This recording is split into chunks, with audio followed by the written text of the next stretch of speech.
Porra, isso que você falou é muito louco. Você imaginar, por exemplo, o judeu abraçando o xiita. Ali é no sentido figurado. Sim, mas eu tô falando o seguinte, que porra, ali é uma guerra religiosa, algo muito absurdo. E o dinheiro sobrepôs tudo isso, pô. Porra, é uma guerra que dura milênios. Você vê essa guerra, digamos assim, ser selada em paz por causa do ganho de capital. Porra, tu vê como que o dinheiro influencia, né, É uma guerra de milênios, mas quem é que fez essa guerra acontecer de forma mais aguda? Foi a Europa e os Estados Unidos, porque fizeram a fragmentação territorial ali que não existia. Essas divisões que a gente vê hoje, elas não existiam no século XVIII, entendeu? Isso é uma parada que foi inventada pelo Ocidente, que eles chamam de imperialismo, foi fatiando aquilo dali. E aí acabou criando uma porrada de inimizade territorial, lugar seco. Então o que a China está fazendo hoje é meio que tentando desfazer esse nó. Não é que esses caras vão se adorar, tá, Sérgio? Mas na hora que você tiver ali gasoduto, oleoduto, rede ferroviária, turismo florescendo, a galera fala, porra, será que a minha inimizade ela é tão mais importante do que o dinheiro que está entrando? Então, realmente, o capitalismo é a cola que une o mundo, né, mestre? Porra, fala aí, irmãozão. Não, é porque tem algumas questões ali que elas são basicamente resolvidas por água, entendeu? Sim. Essa semana mesmo rodou um vídeo aí que em Israel eles cimentaram uma nascente de água da Palestina. Isso é assustador. Cimentaram a nascente de água para as pessoas não terem acesso, que é para não reduzir a oferta d'água para eles continuarem plantando. Então, existem conflitos em Israel que são, a gente chama na geografia de hidroconflito. Sim. Se você levar água para essa galera, você resolve o problema. Eu acho que a ida do futebol, né, hoje para o Oriente Médio é muito interessante porque você leva diversão para essa população. O cara não tinha o que fazer, o cara tá passando fome, ele tá passando sede, ele tá brigando, e aí você leva o futebol, que é um espetáculo. E é uma indústria, né? E o cara ele consegue ter agora a diversão. Eu sei que é uma política ali de pão e circo, eu sei que é desesperador pensar nisso, mas é alguma política. Uhum. Eu vou ver o Cristiano Ronaldo, cara. Ele é o cara mais famoso do mundo. Eu vou ver o Messi, eu vou ver, né, o Mbappé. Enfim, eu vou ver alguma coisa, eu vou me distrair. Que o futebol, ele é muito isso. A gente assiste futebol, né? Tu chega em casa, tu tá cansadão, aí você liga ali, teu time vence, você comemora, cria uma expectativa interessante, né? A gente compra a camisa, gera emprego, que falou que tá cheiro. Eu nem tinha mais, né?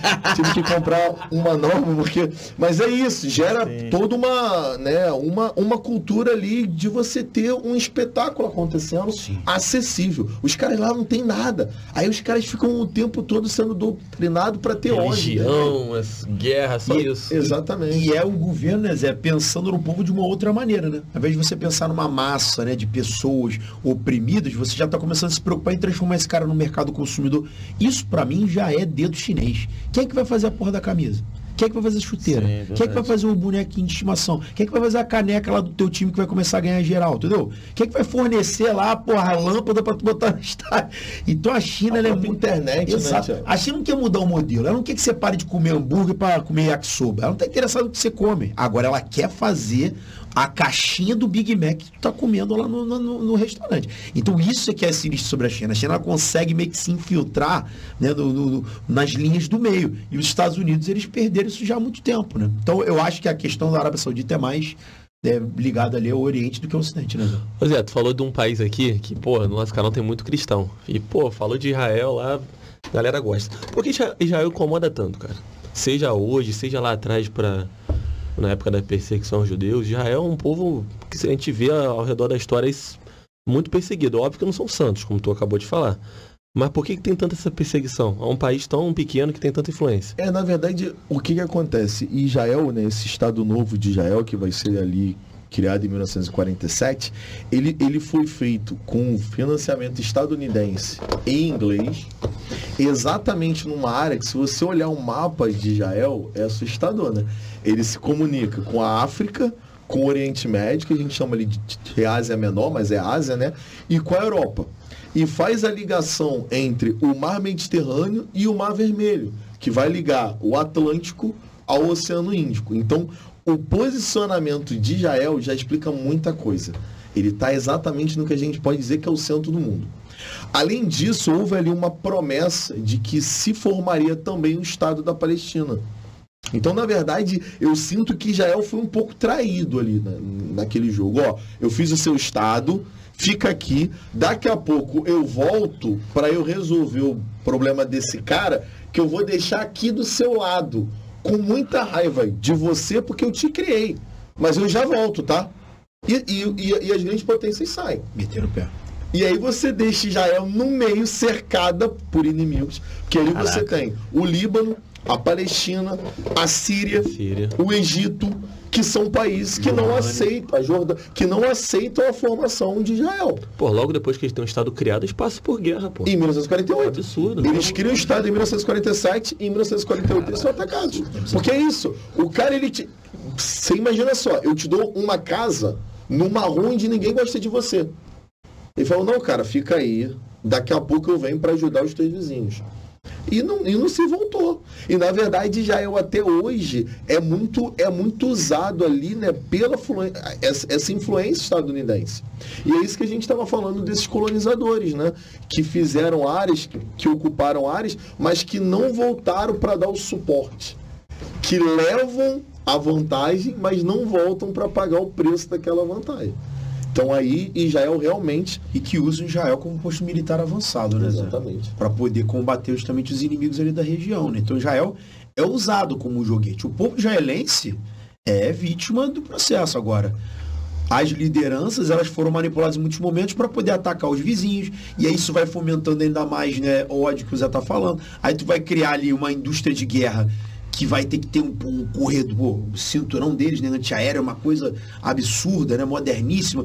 E aí eles têm que agir com truculência, porque começa a surgir células que realmente ameaçam a existência de Israel. Então são dois lados que a escalada da guerra aumentou muito e o problema foi criado pelo Ocidente, foi criado justamente pelos Estados Unidos e pela Europa. E aí não foi corrigido até hoje. Pelo contrário, eles jogam lenha na fogueira. De vez em quando vão lá, Jerusalém é a capital de Israel. Pô, peraí, Jerusalém, quando foi criado, né, o Estado de Israel, era para ser uma cidade independente, chamam de corpus separatum, né, uma cidade que deveria ser de livre trânsito. Então tem muita questão que o Ocidente que causa os problemas ali em Israel. E aí o resultado é esse, né? Exatamente. Israel acaba tendo um gasto absurdo no setor bélico que poderia estar investindo numa própria tecnologia, né, para ter água ou para melhorar a infraestrutura, trazer água de outros lugares, quadro social, exatamente, né? O processo de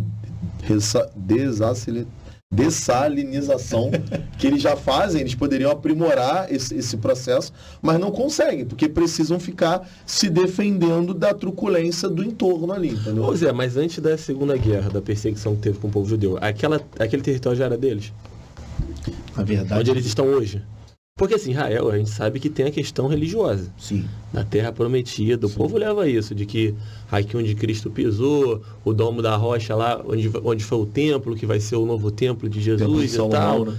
Então, antes disso, antes da guerra, da perseguição que eles foram, né, o holocausto e tudo mais, eles já ficavam ali, nesse território que estão hoje? Exatamente, ficavam naquela área ali. Então por que os povos ao lado reivindicam, se eles já estavam ali antes? É porque teve um hiato, né? O judeu ele é expulso pelo Império Romano no século III. E aí você tem a tal da diáspora, que é quando eles se espalham pelo mundo e aí acabam, né, povoando vários lugares. E aí você teve a expansão ali de Império Árabe, Império Persa, que vão começar ali a ocupar a região. Então, entre o século III e o XIX, quem prevaleceu ali foi o árabe. Quem prevalecia antes do século III era o judeu. Caraca. Aí você tem o sionismo.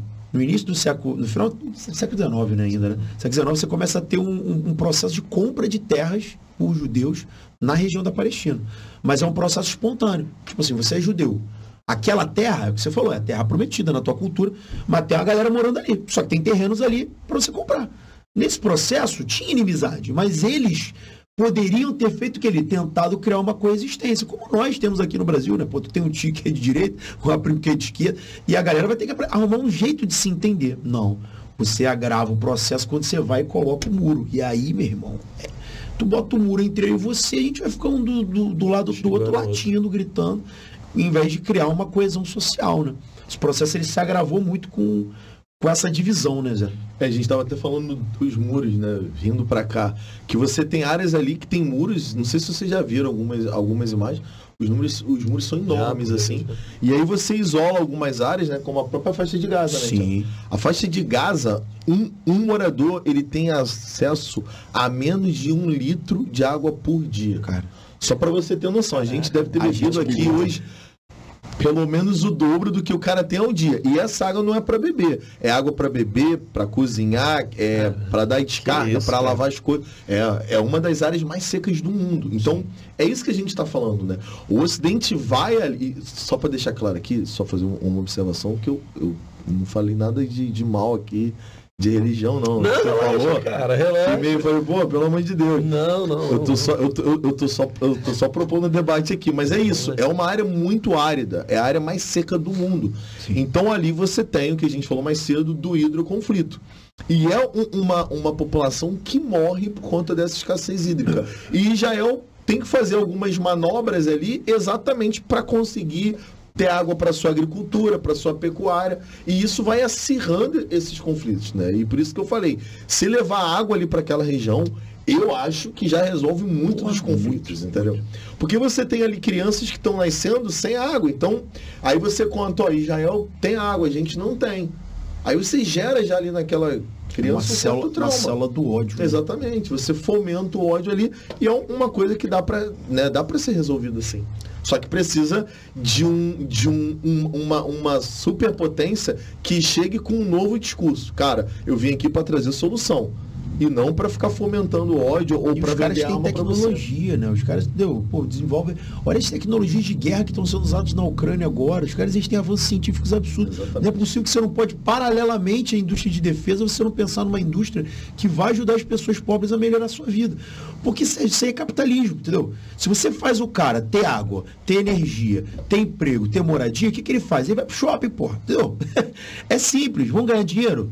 Diminui a pobreza. A melhor forma de você ganhar dinheiro é diminuir a pobreza. Agora, como é que o cara ele vai pensar, né, em comprar um Nike se a preocupação dele é ter menos de 1 litro d'água por dia? Então, é uma política burra que é contra essas próprias superpotências. Porque as empresas delas perdem um mercado consumidor enorme. Então, você vê ali que tem um cenário que poderia ser amenizado, não é totalmente resolvido, né, Zé? Mas amenizado, sem dúvida. Agora, você nota que os novos líderes, né, Thiago, eles parecem que vêm já com essa visão. A Primavera Árabe, que foi um grande fenômeno que a gente teve ali no norte da África, resultou num processo de reflexão. Que a gente pode pensar que essa Primavera Árabe, ela se expande hoje para a faixa de Israel, que fica um pouquinho abaixo ali, porque você tem hoje uma reivindicação de um povo que não quer mais esse imperialismo estadunidense, que não quer mais esse imperialismo europeu ali, que reivindica novas medidas que dê ao povo essa satisfação, esse bem-estar, esse acesso aos serviços básicos. Então existe uma população, e aí a gente pode dizer que de repente é uma expansão da internet que possibilita uma reflexão em um quadro social que questiona a presença desse esse imperador, esse europeu, esse estadunidense, que não trouxe nenhuma vantagem ao longo desses anos. E Israel acho que pode estar passando por esse quadro, né? Eles estão passando numa reforma agora que é realmente muito séria, não sei se você viu, mas eles estão, né, sobrepondo os poderes. E o executivo está ficando mais forte que o judiciário. Caralho, você não sabia. Exatamente, está acontecendo lá agora. E o povo está nas ruas. Por quê? O julgamento é feito, né? E ele precisa ser feito de uma forma, obviamente, né, imparcial. Só que o executivo quer mandar no judiciário. E aí o julgamento ele seria manipulado. E aí a população foi para as ruas. Os juízes lá, né, enfim, eles estão reivindicando que eles sejam autônomos, que eles sejam... enfim, que não sofram essa pressão ali do Estado. E aí a população está nas ruas. Israel está em crise também.